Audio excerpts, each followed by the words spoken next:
I'm Billy S, and the last Nintendo Direct blessed us with a whole host of new titles to look forward to over the coming year.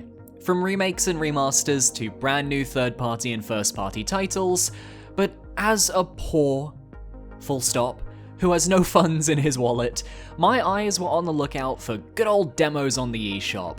Lo and behold, 3 different games received bountiful demos for us to sink our teeth into, so today, join me as we look at the demos for Kirby's Return to Dreamland Deluxe, Octopath Traveller 2, and Sea of Stars. But first, 90% of my viewers are not subscribed, so consider subscribing for more content every week, from my Billy's Backlog series to my ranking videos and everything in between. Let's go! Kirby's Return to Dreamland Deluxe is a remake of the Wii title of the same name, joining Kirby, King Dedede, Meta Knight, and Bandana Waddle Dee as they journey across Dreamland to restore the ship of the alien Magalore. This demo contains Worlds 1-1 and 1-2 of the main game, as well as the World 1 boss fight against the classic Wispy Woods. And if you beat him, you gain access to a harder variant. There are a variety of copy abilities to play around with, and you get access to 5 extras after completing the demo, including the new Sand Kirby, which you can access from Magalore's ship. You also gain access to the new Merry Magoland theme park, where in the full game you'll have access to 10 local multiplayer sub-games, though in the demo you only have access to the Ninja Dojo and the newly added Booming Blasters. Right off the bat, I think this is the best 2D Kirby has looked in years. There's something about the art direction and the shading that really allows Kirby to pop in a way I can't describe. His animations look satisfying and the game plays very fluidly. I was worried that the closeness of the camera to the screen would make the game feel smaller, but everything feels really great in practice. I've recently been playing Kirby Triple Deluxe on my 3DS, and going from that to this is like going from VHS to Blu-ray. I never played the original game, so all of this is new to me, but I fell in love with the gimmick of Dreamland. The super abilities, my only experience with Ultra Sword being from Kirby's Final Smash in Super Smash Bros., so it's really cool seeing it in its home turf. The Monster Flame was also a lot of fun to try out. I can't help but feel these super abilities are just superior versions of the concept of the Mega Mushroom from New Super Mario Bros. For the DS. You just get them and go ham on a portion of the stage, but Kirby's abilities have more nuance to them that makes them feel better to use. I often forget how diverse Kirby's moveset can be when he has his copy abilities too. It's great fun just experimenting and trying out all of these new powers. I think Beam Kirby might be a little broken though, given I was able to defeat the harder Wispy Woods boss by just floating in the air and spamming that attack button. This is 2D Kirby at its finest, and I think this game is looking to dethrone Star Allies as the go-to Switch Kirby 2D title. I do have a couple of gripes though, but not with the gameplay, just a few visual and audio choices. I understand this is a Kirby staple at this point, but I really dislike the almost silent movie vibe of the cutscenes. Even if we just got a little bit of Foley to break up the monotony of just listening to the music, it would go such a long way. This was an issue I had with the Forgotten Land demo last year as well, so I can tell it's a stylistic choice for the series that isn't quite my cup of tea. And also, I think Dedede looks a little weird. He has no chin, which I guess is more accurate to how penguins look in real life, but not quite so accurate to his appearances in stuff like Smash. He looks really flat. I want a bit of shading on him. But going from minor gripes to major praise, Merry Magoland was a surprising piece of content that I found myself interested in playing further. There are only 10 subgames, which admittedly doesn't feel like much when you think about other minigame compilation games out there, but the 2 they picked to showcase had a lot of charm. Ninja Dojo gave me flashbacks to this one Wii game called Ninja Reflex, which I loved as a kid. Timing-based games are fun because no matter your skill level, you have a chance to win. Booming Blasters, on the other hand, is a brand new subgame added in this remake, and it was so good! There's a lot of skill involved, and I found myself getting smoked on difficulty 3. These are the types of games you can genuinely break out when you have friends over, whether they're gamers or not. and have a lot of fun. And with a series of missions to complete, stamps to earn, and various cosmetic masks to collect that can be taken back to the main game, the incentive is there. This is one jam-packed Kirby title that I think fans are going to love. It releases on the 24th of this month, so if you've got the need for more Kirby, and you've already played Forgotten Land, you know what you must do. As for me, I'd like to get around to the Forgotten Land first, but one day I want to drop in to Return to Dreamland and experience this adventure as well. Octopath Traveller 2 is an upcoming JRPG and sequel to Octopath Traveller, releasing on the 24th of February, the same day as Kirby, oh no. This is a multi-platform title with demos available on all major platforms, but of course I am playing this on the Nintendo Switch. Now, as someone who's not played the original Octopath Traveller, I have no idea what is necessarily new or enhanced compared to the first game, so I'm just going to talk about my experience and we'll go from there. In the demo, you get 3 hours of total playtime where you can choose your starting character from one of the available 8, complete their opening storyline quest, and then you get access to the open world. It's shockingly generous with the amount of content you can reach, but blocks off access to specific higher level areas which you can only access in the full game. The best part of this demo is the ability to transfer your save data to the main game once you've purchased it, allowing you to simply continue where you left off. Because of this, I decided to focus solely on my single starting character, the dancer Agnea, and finished my demo playthrough with 90 more minutes on my clock. I didn't want to start another character's story only to not have the time to finish it, and I explored enough to get an idea of the game's systems, so I was completely satisfied when I ended my time. The gorgeous visuals of the 2D HD style haven't gotten old yet, with every set piece popping with charm and colour. The characters are lovingly crafted with stunning pixel sprites, some of which have amazing animation. Agnea as a dancer has a lot of different sprites for her dances and cutscenes, and they look great. The voice acting is admittedly what you would expect. It's genuinely good, but I'm having that one issue that I'm sure some of us have, where I'm just recognizing all the voice actors from other games or anime, etc., and it gives me this weird tonal dissonance. I just can't help hearing Haru from Persona 5 every time Agnea speaks with her prim voice, or when the tavern owner Gus speaks and I just hear a slightly southern Makoto Naegi. But I will always appreciate the hard work these talents did on games like Octopath because it couldn't be easy, and I know once you're like 30 hours in, this whole thing is not going to be an issue. Gameplay is pretty standard. You can walk or dash around the environment, with dashing making it more likely to trigger a random encounter. Your minimap will turn red when you dash to let you know. If you approach a dock, you can canoe down water to reach optional chests, which is really convenient.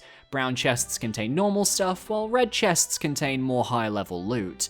You can also change the time from day to night and back again with a simple click of a button, which is useful for certain events, and I believe this is a new addition to the sequel. Each character comes equipped with their own skills they can use in the day or night as well, class actions I believe they're called. Agnea during the day can enchant an NPC to follow her. That NPC can then be summoned in battle with various effects. At night, Agnea can entreat characters, allowing her to take items from pretty much every NPC with dialogue, though you can only take items equal to or below Agnea's level, so be sure to make a note of items you can't obtain just yet. Lastly, you can fast travel between towns, which is extremely useful as it allows you to avoid random encounters on paths you've already treaded. Returning from the first game, the break and boost mechanics are still your staple focus of the battle system. Each enemy has a shield with a number, and if you hit that enemy with any of their weaknesses, the number lowers. Hit 0 and the enemy breaks, stunning for a turn and cancelling their next attack, while allowing the player to do more damage. The challenge, obviously, is figuring out what enemies are weak to, as you can only do this by experimenting with different attacks. Once an enemy is broken, you can then use the boost mechanic to power up your attacks up to 3 times, assuming you have the BP for it. You get 1 boost point per turn and can stock up to 5 in battle, but as you don't earn BP from turns where you use a boost attack, it becomes this juggling act. There's a lot of strategic depth in Octopath Traveller that will turn off more casual players, so you have to be aware of that going in, but I found the battle system to be incredibly rewarding, giving you more experience if you finish an enemy off via a break, and for not getting hit. Octopath Traveller 2 feels like more of the good content from the first game, but hopefully addressing the concerns that players had regarding party interactions and the intertwining of the 8 separate story paths. As it's a standalone game, you don't need to play the first title to enjoy the sequel, think Final Fantasy 1 to Final Fantasy 2. If you're into JRPGs, chances are you're already thinking of purchasing this game, and I can confirm I had a blast with what I played. And one day down the line, I'll be happy to continue my journey with Agnia and the 7 others waiting for me. But first, Octopath 1 on Game Pass. Sea of Stars, developed by Sabotage Studio, is an upcoming JRPG that acts as a prequel to their previous game, The Messenger, set thousands of years in the past. Launching on August 29th, we've got a ways to wait for this title, but their demo shows off a promising snippet of gameplay that has me very intrigued. The demo contains a brief open area to introduce you to the game's mechanics before jumping you ahead in the story to a tavern in the town of Brisk, where after losing an arm wrestling match, you have to head to a nearby abandoned wizard's abode to collect an item for a pirate crew. You get a brief look at the open world, a glimpse into one of the game's towns, and access to one full dungeon that was incredibly well designed. The pixel art style and animations of Sea of Stars are so full of life. They're jovial and fun, you can tell the designers had an absolute field day. This extends to battle animations, which are clean and fluid both from the party and the enemies that battle you. The presentation is top-notch on that front, and I don't think another game of this art style comes even close to this quality. The music was a lot of fun to listen to, from the jaunty, upbeat track of Brisk to the absolutely head-bopping battle theme that I thought could be a Mega Man stage theme. Eric W. Brown's compositions are stellar, but anybody following Sea of Stars development knows that the legendary Yasunori Mitsuda of Inazuma 11 fame is a guest composer. Do I leave that in? Will that upset people? Probably. You get to hear one of Mitsuda's guest tracks by chilling at this point in the world map, and anyone who grew up listening to his classic JRPG-based tunes will be right at home. You're probably listening to it right now. Now then, let's focus on the dungeon content, as that really highlights the strengths of this demo. Traversal and puzzle solving feel very reminiscent to me of games like Golden Sun. Something as simple as just needing to press a button to jump to another platform gets me right in that mindset for some reason. Puzzles are simple yet effective. Switch puzzles, navigation, and color-based puzzles make up your exploration here, and if you're smart, you can actually find an optional room for extra goodies like armor. The combat feels like a mix of Chrono Trigger, Super Mario RPG, and funnily enough, Octopath Traveller. Each of your attacks do a different type of damage, with there being 4 different affinities to play with in the demo. There's Strike, Blunt, Sun, and Moon, and these have to be used effectively to defeat your foes. Enemies will warn you before an attack via a stopwatch with a number on it, which goes down with each party member who attacks. You can switch freely between your 3 party members, so any of them can attack or use a skill first in battle, but they'll be frozen out afterwards until all your party has taken an action. Sometimes an enemy will have a series of icons above an upcoming attack, which corresponds to the types of damage affinity your party does. If you hit the enemy with enough of those attacks to break those boxes, you can halt an attack, or at the very least, lower the damage. There's a mechanic where pressing the attack button right as an attack is about to hit will do extra damage, and this also works for blocking enemy attacks. I wish there was just more visual feedback to let me know that I'd correctly done these maneuvers, as it didn't feel very clear. There's a lot of interactive elements to keep you on your toes in battle, and I found myself struggling to acclimate to the system at first, even encountering a game over, and the realization that this is a classic JRPG with no autosave. Chained Echoes really spoiled me in that regard. But by the demo's end, I found I had gotten the hang of the battle system and found myself really engaging with the different mechanics on offer. There's also a combo system and a way to, I think, buff your attacks, similar to the boost system from Octopath, but I think I'll wait for the full game to really dig into that. There is a how to play option on the main menu, but I didn't really take in the information. It was a little bit of an overload for me. The one downside to plopping you midway into the story, I guess. Overall, Sea of Stars looks incredibly promising, and its dungeon design, well-designed characters, and music look to be setting us up for something special. And that's not even taking into account the mechanics for resting, storytelling, cooking, and fishing. Though I will mention I did get one crash on this game when attempting to cast my reel for the first time at the world map fishing spot. So hopefully any potential crashes can be ironed out before release later in the year. But first things first, I need to play The Messenger. I have it on Steam. I will, I promise. So that's my dive into the 3 direct demos. Which game are you most looking forward to? Leave your comments down below and be sure to leave a like, comment, and subscribe. For my money, I'm most looking forward to the multiplayer aspect of Kirby, and out of the 2 RPGs, I think Sea of Stars is the one I'm more intrigued by, but Octopath Traveller is the one that I'm like, I know I'm gonna get quality if I play that. My socials are on screen now, so follow where you feel comfortable.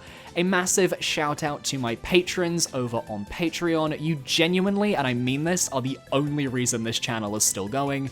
Thank you so much. I'll see you guys next Wednesday when I rank the Dark Souls 1 areas. Bye bye.